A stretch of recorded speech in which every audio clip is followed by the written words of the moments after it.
So, Deadwood is a legendary show, and for very good reason, honestly, because it's dense as a brick with subtext and with just oodles of cleverness, really. And it is sort of the Western that has all kinds of heart to it, and it's a very interesting premise. It's not your typical wandering Western. It's set in a single town, and it is brutal, and it's kind of genius.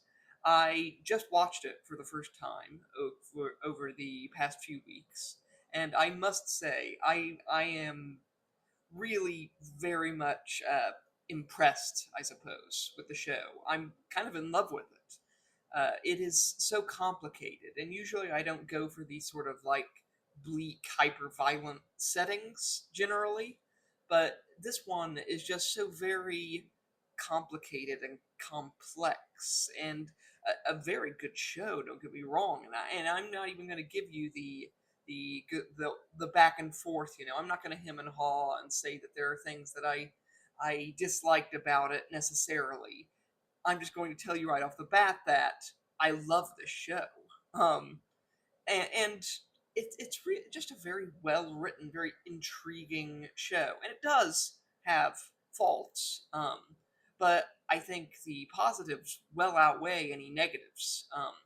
It, of course, is following the famous Deadwood gold rush, and with all the monumental historical events that entails. And to sum it all up, it's really some of the greatest TV I've ever seen, as the character work is brilliant.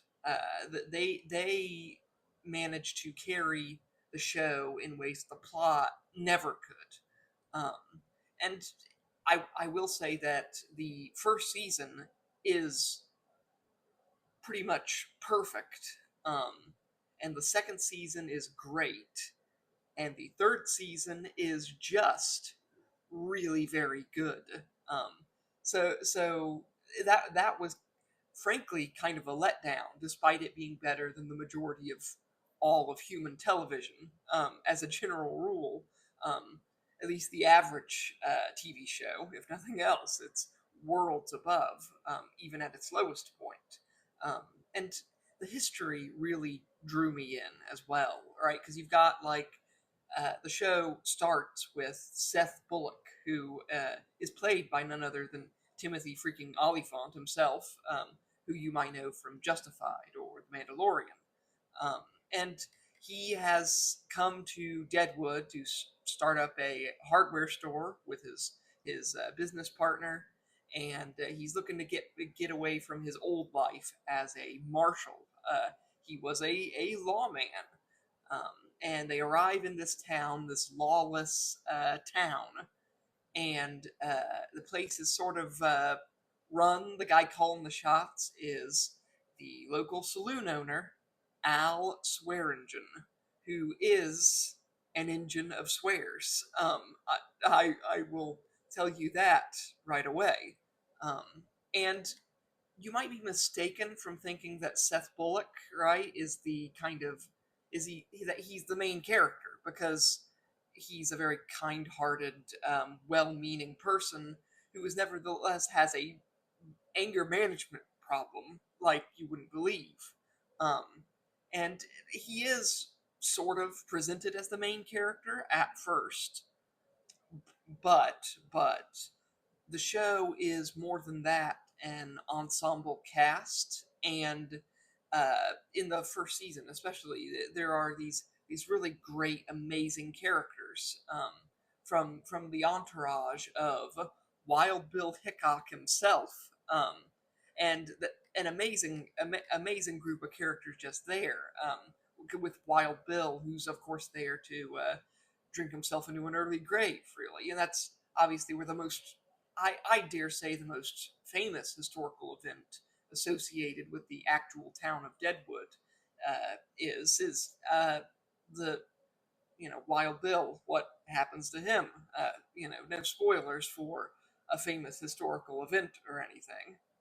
Um, but yeah, he is there to drink himself into an early grave, and he's got like the drunk Calamity Jane with him, who's just an amazing character. She's like kind of a cross between this really tough, dangerous person, and also she's kind of a flighty. She scares easy, and it makes her endearing in a really interesting way. And he's got like the old man with him, Charlie Utter, who's like his agent basically. And then the town is just so vibrant. You've got all of the local workers and the newspaper guy and all of the girls who work at the saloon, and you've got a wealthy heiress and her dim-witted husband.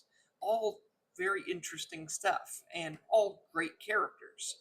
But I dare say, in practice, if the show has a main character, it is the murderous crime boss, Al Swearingen, uh, played by Ian McShane, played excellently by Ian McShane. And he is strangely like the main character. He comes across as the main character. The world kind of revolves around Al Swearingen. And though Seth Bullock might you might argue that he is the hero, Al Swearingen is the main character, whose cleverness knows no bounds. And while he is this beastly psycho of a man, right, who's willing to do terrible things to further his own career, Al is also, there are certain lines that Al doesn't cross. And to paraphrase some of his lieutenants, right, his underlings, it's the line goes something like, Al's the most honorable person you know when he's not lying. Um, and like, I kid you not, the dialogue in this is incredible. It's crude as and monstrous at times, but it is also super amazing and crafty and brilliant. The dialogue is veritable Shakespeare, really, in a way that I've only ever seen from William Shakespeare before. And I know that doesn't make much sense. What with all of the f bombs and c bombs, and they get kind of crazy with the swearing, of course. But there are just some extremely incredible lines in this, and characters can come across as very, very intelligent. Even the stupid people, it's quite spectacular, and that's maybe the most important thing to know about Deadwood is the dialogue. The writing is peerless, and the characters are just very good, very cleverly written and engaging, and there's always someone interesting doing something interesting in the show. And I haven't even mentioned the fact that Brad Dourif is in the show. Freaking Brad Dourif, who's one of my favorite actors, and he plays a doctor and a great, amazing character who doesn't get much screen time. And that is maybe the best complaint I could level against this show is, um, you don't get to spend enough time with the characters that you love. You eventually, like, you'll be so engrossed in this particular character's story that you'll be a little bit upset when they introduce a new person, a new arrival, and you have to spend a lot of time with them, and you're waiting to get back to the really important, monumental stuff. So that's kind of the only complaint that I have, and that sort of plot, how the plot bloats a little bit and gets a little complicated. Um, that doesn't change the fact that the show is still engrossing and very good. And they even made a movie to wrap up some loose ends, and I think they did a successful job. Don't get me wrong, it was very good. Although it did also suffer from that. Uh, like, they introduce a new character who doesn't really have much relevance to what's going on, and that sort of thing. very minor details there. But it's still quite possibly one of the greatest TV shows and movie of all time. So yeah,